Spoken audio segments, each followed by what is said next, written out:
Hello there, welcome to this episode of the Skift Meetings podcast featuring Gianna Gaudini, event strategist, consultant, speaker, and author of The Art of Event Planning. My name is Miguel Neves, and I'm the editor-in-chief of Skift Meetings. And in this conversation, we talk about Gianna's intentional career progression from a young age. We talk about the book and course that she's developed based on her professional experience. And we talk about her recommendation for taking alternative trainings and how they sometimes are more interesting to career development than industry certifications. We talk about keeping cool under pressure, and she shares some very interesting examples from her time at SoftBank. We talk about talking the language of business and how important that is when running large events, particularly for large corporations that are counting on events for real business development. And Gianna talks about how happy she is that wellness is such an important part of the careers of industry professionals all around the world. I hope you enjoyed this conversation with Gianna Gaudini, and I invite you to check out the other episodes of the Skift Meetings podcast. If you like what you hear, make sure to rate the podcast and leave a review.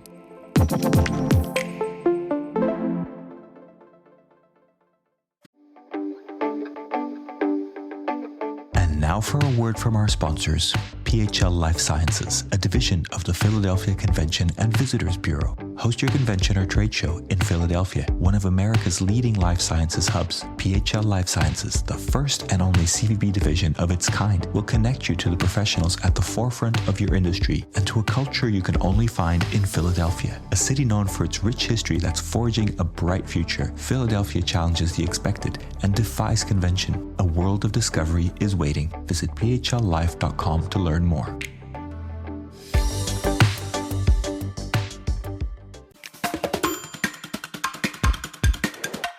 Hello, everybody. Welcome to this episode of the Skift Meetings podcast. Today, I am delighted to be joined by Gianna Gaudini, event strategist, consultant, speaker, and the author of The Art of Event Planning. Gianna, thank you for joining us today. So happy to join you, Miguel. So, Gianna, for those who are not familiar with your work, your book, can you talk us through a little bit of your kind of history with event planning? And I'd love to start where you first came into contact with events, with kind of business events, if you will. Definitely. So, I share about this actually at the beginning of my book. But like many of us in this industry, I did not intend to go into event planning as a career. I kind of fell into it. So I was actually studying pre-med at UCSD in California. And about halfway through my my college career, I realized, maybe pre-med is not for me. But I did realize that I had a passion for convening people. I had started this thing where, in an effort to, one, hone my cooking skills, and two, meet new people, I was cooking dinners on Wednesday evenings and inviting people to join me. And who doesn't want a home cooked meal when you're in college? So, basically these Wednesday dinners started proliferating, and we'd have more and more folks joining, and it became a real wonderful meetup. And, I think it was a little bit more elevated than people were used to. I'd have curated playlists and tablescapes. And, I was really testing out some pretty elaborate meals. And it made me realize how much I love hospitality, how much I love stimulating conversation, creating memorable experiences for people, building community is a real passion that drives me. And so, after I graduated from college and had to sit down and have that real hard conversation with my parents about what am I going to do now? I went through all these exercises in a book, great book I still recommend to folks. It's called How to Get a Job with Any Major. I went through all the exercises and landed on an event planning career. And, so I actually convinced my parents that this was a good idea, saying that I had a 10-year plan. And at the end of 10 years, my goal was to run my own business. And, actually what ended up happening was I started on the agency side in San Francisco and worked for about 5 years, getting kind of the nuts and bolts and cutting my teeth on event planning on the agency side before going in-house at Google.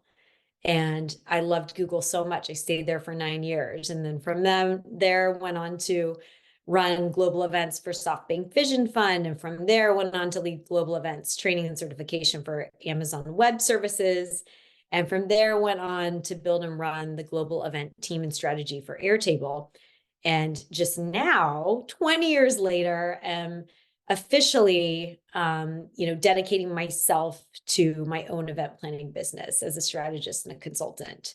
So corporate, was just a wonderful, wonderful experience for me. I learned so much about go-to-market strategy and how to be an event strategist. And, I wrote a whole book, The Art of Event Planning, in 2019, just because I had so many incredible experiences that I wanted to share more broadly with our events community. So, it's kind of come full circle now, but happy to share more if you'd like me to go deeper in any of those areas. Absolutely. So wanted to pick up on something you said. I mean, it sounds like your kind of corporate career was very intentional from the start. Am I picking that up right? Definitely. When I set off on this journey, this event planning journey, it was always intended to be a career, a lifelong career. And I don't think a lot of people have that intentionality when they decide what they want to do with their lives. But I knew event planning was for me because I knew that there was so much you could do with event planning. And I have to say that I continue to learn every year. You never stop learning in this industry. You're always evolving. I mean, look at AI and how we're all now learning about how to incorporate AI into events. And we're having to pivot with virtual events and, incorporating that into an event portfolio. There's just so much to learn. And there's so many trends that are always evolving. So, that's why I really loved this career. And I think with corporate, you know, it's a lot more complex than people imagine. And so I think it's easier in some ways to build a career that evolves with corporate because there are just so many complexities and it is so integral to companies' brand building and go to market strategy. Humans at the end of the day are really relationship based and events are kind of the heart of that. So And curious, have you seen that evolve over the years? Because you've had quite a fascinating journey with quite large corporations, right? And this human to human need, if you will. I think a lot of guests talk to us about the COVID pandemic and how that sort of reaffirmed that need that we have to meet. How have you seen that, companies approaching this kind of need to meet, if you will? yes, I've definitely seen it evolve. I think when I was at Google, I was really fortunate that I joined in 2010 and was there until 2019. And I see that as really, it was such a golden age of experiential. I was running all of our agency days, meeting with, tens and tens of agencies because we were doing these really, really experiential events and so much surprise and delight. And things were, we had so much budget to devote to creative and experiential and try new things and go for moonshots. And it was, I think that's what really inspired me to write my book too, is there was just so much magic that I wanted to share from all those experiences I was able to plan. Then of course, COVID shifted a lot of that. And then we went into a little bit of a downturn where a lot of budgets were cut during the macroeconomic downturn. And so, as meeting planners, we have to be super flexible and be able to pivot based on the macroeconomic environment, based on business needs, based on our customer needs. And, kind of at the intersection of all those is where we can spin out a successful event strategy. And so in leaner times, I found that you kind of cut back on some of those extra elaborate experiences and maybe focus more. And I think it's funny that my husband is a product manager, and I see a lot of similarities between building and running successful products and then seeing and running events as a product. You really need to focus. You really need to focus on the user. And if you kind of use that lens to produce events, I think you can be very successful with corporate events. Yeah. You mentioned your book, and I'd love to kind of talk about that a little bit. So you wrote your book while you were still in corporate world, right? And tell us a little bit about who it's for and what you're trying to achieve in writing this book. Yeah, so I published my book in 2019 while I was still at Google, and the book was written.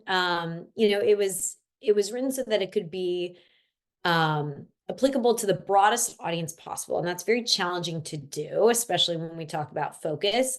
But I think I was able to achieve that. So the book starts out with how to find your niche in building a career in events, because I went through that myself, and it's tough. There's so many different paths you can take, from hotels to agency to brand to strategist. There's just a lot of different paths that you can take with events.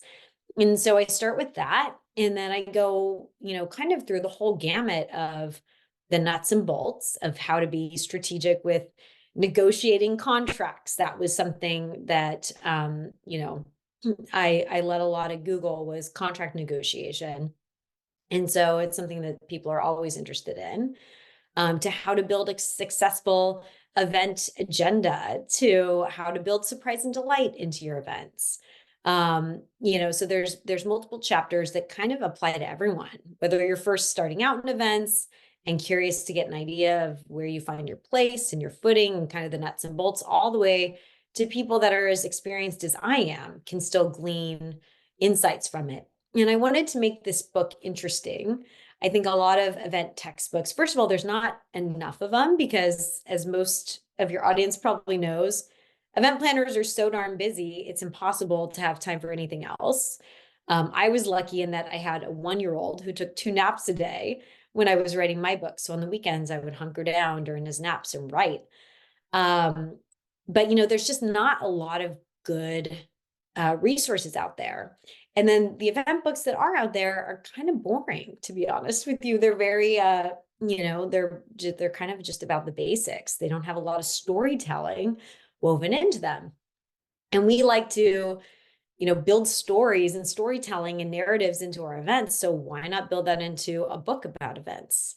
So what I did is, throughout every chapter of the book, I wove in anecdotal stories from my career to make it interesting for people and to show, real life examples. And there's actually a couple of universities now that are using my book as a text for their event courses. And the students are saying that it's a lot more interesting and relevant to them, because it has kind of these real world applications that are a little bit more interesting to read. Have you received any feedback on the book? Like, are there stories in there that resonate the most with the readers? Oh yeah, totally. I mean, you can take a look at the comments on my website, on Amazon. I think it, it resonates with a lot of people. And it's funny, from time to time, I go back and reread the book just to kind of remind myself of some of the things that I had done, and it still resonates with me, several years later. So I feel really grateful that I had some good editors, and was able to, I think, write a book that has enduring appeal to people. Yeah. And now you have a course as well for 2021. I think you launched your course, and that's based on the book, right? Yes, it's an evolution. So, it's funny that I wrote the book in 2019, before the world completely changed with COVID. And in 2020, I took on a role as the global head of events, training, and certification at Amazon Web Services. And so, because I was living and breathing training and certification virtually, I thought, hey, rather than write a sequel to my book with some of these new world learnings, why not build a course? And I'm very much the type of person who has a growth mindset. I like to learn by doing, as I'm sure many of your audience members also learn by doing. It's kind of the nature of what we do in events. So I thought, why not just, I will launch a course. And I was lucky in that a vendor had actually approached me and had read my book and proposed turning it into a course. But what I found was, the way that I wrote my book, with all the stories woven into it, didn't necessarily translate into a course. So I ended up writing a whole new curriculum for my course. It's just a different format, so there was a lot of learnings in doing that, but I think it's, still highly relevant to folks who are interested in up-leveling their career, getting into events. It's got everything from, virtual and event venue information to how to build and run a team successfully with both in-house and working with agencies, to how to build engaging content, both virtually and in person. And then, of course, I always weave in stories and examples from my career as well to keep it interesting. That's fascinating because it sounds like because you have so many stories in the book, it then didn't translate as easily as this book that was to be more factual, right? More kind of the matter of fact. You mentioned that there's kind of nothing out there, and I just was curious if are you involved with any sort of industry bodies or associations or anything from the sort of meeting and event planning side that you've been a part of? Yeah, totally. So I'm a member of MPI, and I'm actually a member of several different event leader Slack channels now, which I actually get a lot more out of those than some of these other organizations that I'm members of or have been a member of. I just find that it's the camaraderie, the speed at which you can get responses and support others on Slack has really been interesting over the past couple of years. And that was something that, up until a couple of years ago, didn't really exist. So again, I think it's a really good example of how the industry evolves. Mhm. Um, and then, I'm also a member of some different groups. So, for example, the Battery is a private event group in San Francisco. And kind of similar to what I've coached people with getting an event certification, I sometimes think you need to focus on areas that can complement your career, but don't necessarily need to be on the nose or the same path for everyone. So, to give you an example, rather than get my CMP, for example, certified meeting planner certification, I instead thought, hey, I really want to get my Court Master Sommelier certification.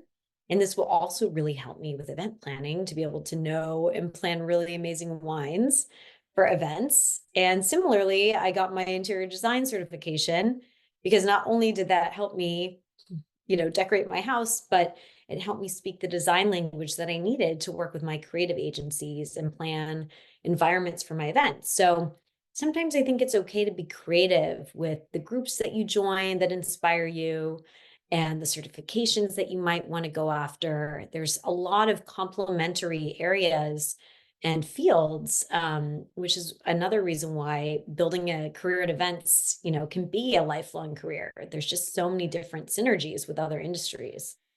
That's really interesting. I think it's really interesting advice in terms of spreading out a little bit more, right? And having sort of not tangential, but sort of complementary education or training in different areas that can help you in some ways. Totally.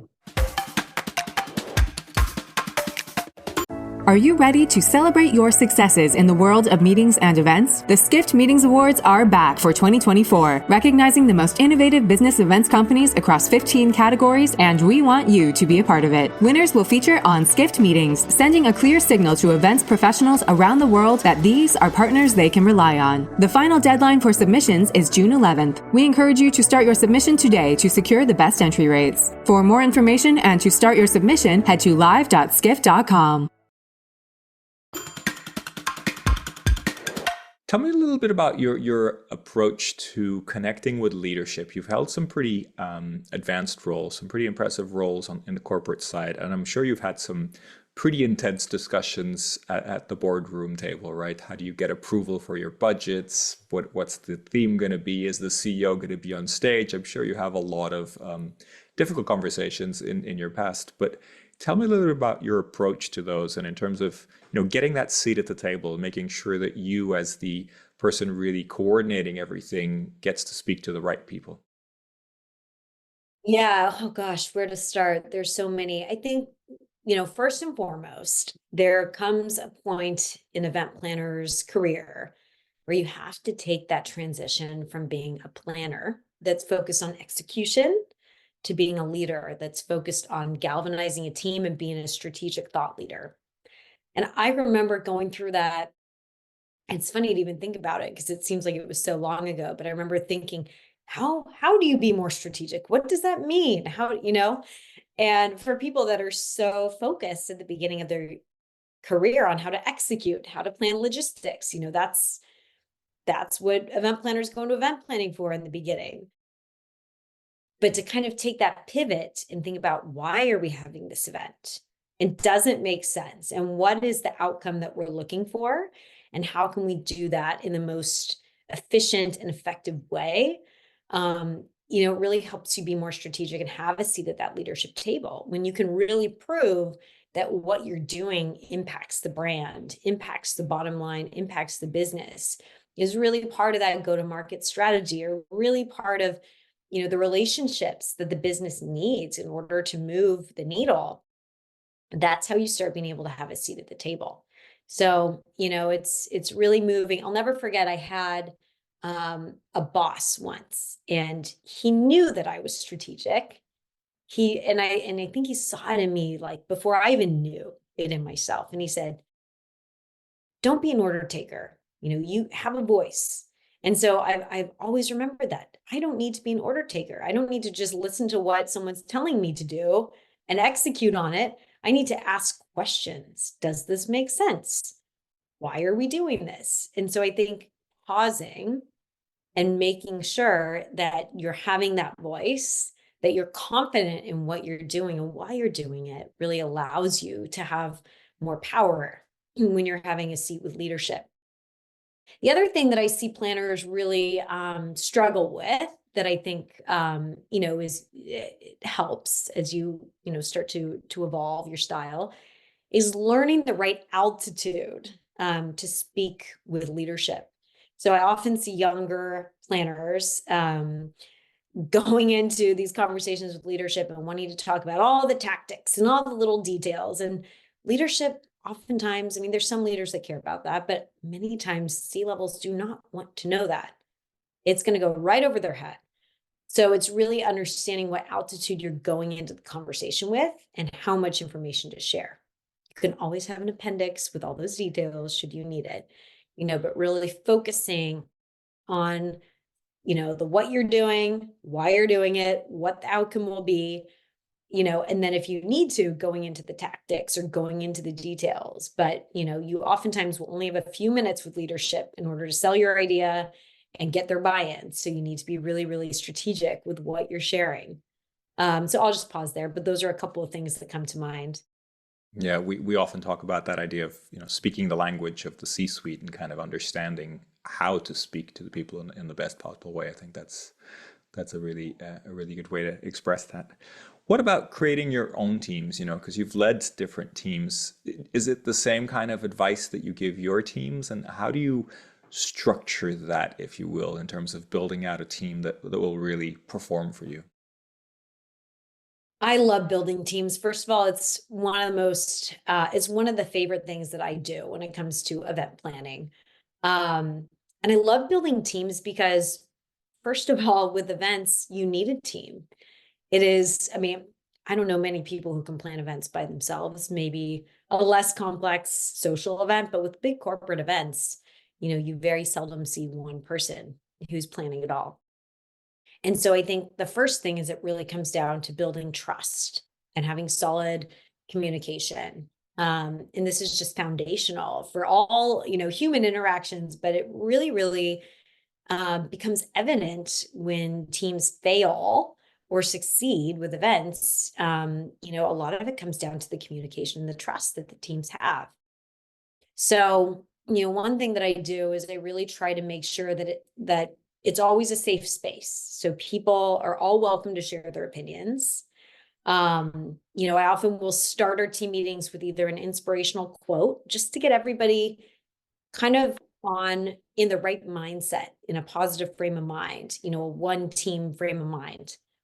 Or if we're all remote, I'll do a get to know you question, or have, a different person lead the meeting each week, just to make sure that everybody has a voice and feels like they've got some skin in the game. And that really goes a long way towards building camaraderie, building trust, opening communication, and making people feel that they, can share and contribute. And that makes them want to share and contribute more if they feel that they're being heard and being accepted. The other thing is, oftentimes event teams are comprised of maybe some in-house folks on the corporate side, maybe some agencies, sometimes some freelancers. often some vendors, then there's, hotels or, venues. So it's all these different team members that need to come together. And, one thing that's really important is making sure that everybody feels that they are part of the same team. And by doing that is you want to always have empathy. And, one thing that really helped me was when I was on the Ritz-Carlton Tech Advisory Board. It was really interesting because I got to hear from the Ritz-Carlton all the things that hotels struggle with and what they need in order to succeed. And also having come from the agency side, having that perspective, running corporate events, and even having been a freelancer at one point, and so understanding and empathizing with, where everyone's coming from and what they need to succeed kind of helps you able to orchestrate everyone together. And so I always keep in mind, what does this person need to motivate them? And how can I galvanize the team that way? And then the other thing is just kind of leading by example. So trying to keep a low ego, I try to keep things positive. I'm very much a proponent of mindset. And if you ask anyone who knows me, they will say that I'm, always positive, almost to a fault. I try to always keep, the focus on the positive. And I do truly believe that you can do really anything that you set your mind to do. And I think that kind of rubs off on your team. Whereas if you have someone who's always looking for the negative, always, worrying, that can also rub off on a team. And it can be challenging to have the positive mindset when you're an event planner, because you are by nature looking for what could go wrong and how to fix it. So you kind of have to be able to know that in the back of your mind. You're taking every step to ensure that the event is bulletproof, and you're doing that methodically, but also making sure that you steer the ship from a visionary perspective, and keep people motivated, keep people galvanized, know that they have a confident leader that's going to guide them and protect them. Absolutely. Yeah, great advice there. I wanted to make sure we didn't skip on one or two highlights from your career and events that you've planned that you're most proud of. And I think this might be a great moment to jump to that in terms of, you gave us all these advice. You talked about building teams and creating experiences and having that vision. Where do you think that you've been able to apply that really, you really pulled something off that was incredible? Oh my gosh. So many examples of this. I think one of the events that I planned at Google that I was really proud of was really evolving our Google Cloud business from the time I started. We weren't even called Google Cloud then. We were called Google Enterprise, and being super scrappy, kind of a startup within Google, and then planning a lot of the C-level events. We planned a virtual event, a hybrid event, actually in 2013, before anyone knew what a hybrid was. We built a hybrid platform and scaled the C-level event globally, which was really, really cool. But that culminated in the last 2 years I was at Google. I was the executive producer for Google Cloud Next, which is now Google's largest external event. And we grew it from 10,000 people to 30,000 people over 2 years. And just to see, and the first year I did it, I was actually 8 months pregnant while on site as well. So that was a feat in and of itself. Went into early labor because of it. But, just to be able to see that strategy evolve incrementally at first, but then to really help change the focus on the goals year over year and achieve those goals was really, really incredible. And to see Google Cloud evolve into, the big successful player in that field that it is now was really, really cool. Another really cool event that was just a crazy feat was leaving Google and joining SoftBank Vision Fund literally the same week I published my book. They had recruited me and the timing was terrible. But sometimes you just take these opportunities when they come up. And I had a whole CEO summit for some of the most powerful CEOs in the world that you can imagine. that were the CEOs of our portfolio company, they would be convening all together along with all of our limited partners. These were major investors from Asia and the Middle East and, just very powerful players. They're all coming together in 3 months. And SoftBank had already sent out the invites. They did not really know what they were doing. They were banking on this head of events to come in and fix everything. And so, that's what I did. I came in and I knew I needed to hire a team. I needed to execute this. I also had a whole other calendar events that I needed to plan and execute after that. And it was a totally different industry for me. Banking was totally different from tech. It was one of those things where it was just putting one foot in front of the other, figuring out how to bring on freelancers because you can't hire people that quickly to execute an event, bringing on a second agency to support us because the agency that we had on board was just not the right agency. And then we went through some absolutely incredible changes. So just to give you an example of the magnitude of change that we had, were dealing with 2 weeks before the event, the head of SoftBank Vision Fund decided he wanted to uninvite all the speakers and change the entire content strategy. And these were speakers like Arianna Huffington, not like no-name speakers. These were very important people that we had to politely uninvite to speak. So could you just explain what the start of that conversation looked like? Because that must have been a really tough one to figure out. Yeah, I can explain. So I actually wasn't in that conversation. My boss, the CMO, was in Japan with Masayoshi-san. And I remember her calling me at 8 p.m. and she said, "Okay, I have some news." I said, "Okay." And she shared the news. And then she said, "There's some more news." And she said, "He has invited Donald Trump to attend this event." And that might cause half of the attendees to not want to attend. So we need to figure out how to plan a second event for Trump so that he thinks he's going to be attending this event. Anyways, I could share more, but needless to say, it was pretty radical, the changes that needed to happen in 2 weeks.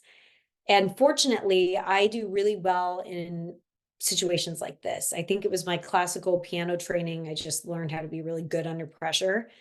And so I just calmly said, "Okay, I'm going to think through the steps that we need to take and share with the team." And then that's when I go into just positivity mode. And I remember a couple of my team members kind of freaked out. They were really nervous about the whole thing. And I just told them, "You don't worry about it.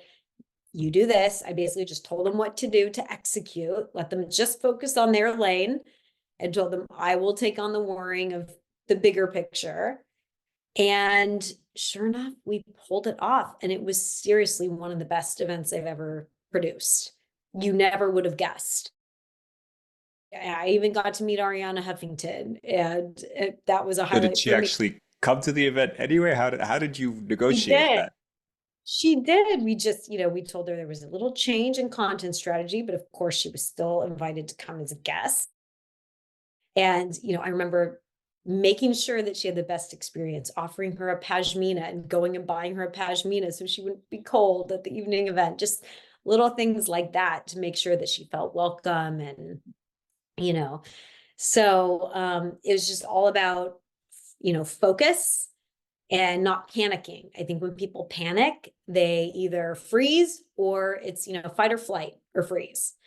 And I just kind of go into, kind of focus. That's the other one that people don't talk about is there's an alternative to that. There's focus. And so I just go into focus and galvanize and mindset. And like I said, if there's a will, there's a way. And I just had it in my mind that there was no way we were going to fail. This was my first event at this company and there was high stakes involved. And so I better figure out how to do it and just put my head down and focus. And we did it. We pulled it off. It was great. But yeah, definitely a little PTSD. I'm sure a lot of other event professionals can relate. So what keeps you up at night? I mean, it sounds like you could deal with a lot of pressure, a lot of stress, but some things must worry you. It's funny you say that because there was definitely, this is funny. There were times in my career where I used to have work mares And my husband actually told me I used to talk in my sleep. I would be asking him things like, how's Reg doing? Like in my sleep. And so I would, things would keep me up at night, like registration numbers and stuff like that. I think now that I'm at where I'm at, to be perfectly honest with you, I don't stress about those things anymore because I know that I have the experience, that I pressure test things, I poke holes. I kind of do as much as I possibly can in advance to de-risk an event. And then I know how to roll with the punches on site. I have that level of experience that I know how to handle, unexpected situations with grace. And so that doesn't keep me up at night anymore. The one thing that keeps me up at night is ideas. I find that now that I'm my own boss, I have so many ideas, so many things that I want to do, and a lot of excitement. And sometimes it's hard to calm my brain down at night because I just want to do so much. And there's only so many hours. So, it's a different kind of sleeplessness, which is, I think, a better kind, but it's sometimes hard to pace myself. Fair enough. Thank you for sharing that. What about opportunities and trends that you're seeing up ahead? Is there anything that's really exciting you? Yeah, totally. I think the obvious one is AI. That's exciting me in the sense that it is going to revolutionize everything. And so events, of course, I think, kind of what I said earlier about how we can become more strategic event planners. I think AI is really going to help us take a lot of the grunt work out of events. And we will be able to focus on a lot more of the strategy and the creative applications, which excites me. It excites me for our industry that we'll be able to up-level ourselves. I think it's still very nascent for our industry and people are still learning even what it means. But I think once, it might just be a year, it might be 2 years. Things are moving so quickly. It'll be really exciting to see what the next generation of planners gets to do because a lot of that grunt work will be able to be taken care of for them. I think the other thing that's really near and dear to me that I'm really happy to see a lot more in the news this year is I've always been a really big proponent of wellness and taking care of yourself and your teams. I even write about this in my book. I remember, and this is one of the reasons I love Arianna Huffington is she had this awakening about how sleep was so important. And I had that awakening too, after I had my son and realized how awful sleep deprivation is and how much better I can function as an executive and a leader when I'm rested. It's incredible. Like getting an extra hour of sleep is way more strategic for me and impactful for my team and my company than doing an extra hour of work at night, believe it or not. I'm so much more efficient and strategic and focused the next day. So I love that the events industry is embracing wellness both for themselves and for attendees. We're seeing a lot of this, people are listening. I wrote about this in my book and people are still talking about the fact that event planning is always rated in the top 5 most stressful careers because of the nature of the number of things that need to be done, how public facing they are. There's always timelines and deadlines and, massive teams involved. There's just a lot that makes it a stressful industry. And so I think it's really important that event planners learn how to take care of themselves and that it's not stigmatized to take care of yourself. It actually makes you a better planner and it will help extend your career so that you don't burn out and allow you to have a lifelong career. Similarly, for attendees, I think we're building better experiences for them. And they're not only just good experiences for attendees and help them improve their ROI attending your event when they have places where they can rest, or we're building neurodiverse experiences for different diverse audiences. But it also makes for better business because guess what? When attendees feel they're taken care of and they are in an environment that caters to them and how they can absorb or retain information or experience something, and they have what they need to feel good, to eat healthy, to participate in the ways that they want to participate and have breaks, they actually retain more information. and they have different emotions. They don't have stress hormones pumping through them. They instead feel relaxed and open to your ideas. And so it's funny how some of these things that might seem soft are actually very strategic and good for the business. So I love this movement of let's take care of ourselves, let's take care of our audiences, and this is going to be better for everybody. So that's a trend that I really, really love seeing, and I'm excited to that more people are embracing it. I love it. I could not agree more. And I think it's great that you highlighted that. And I think that's an excellent place to wrap up in a kind of hopeful place for the future. I want to ask you the kind of final question that we ask all our guests, which is to recommend a future podcast guest, someone else that we should talk to and get their input on some of these questions. Sure. Well, as you know, I've already recommended 3 folks to you that are so lovely. You've already interviewed them.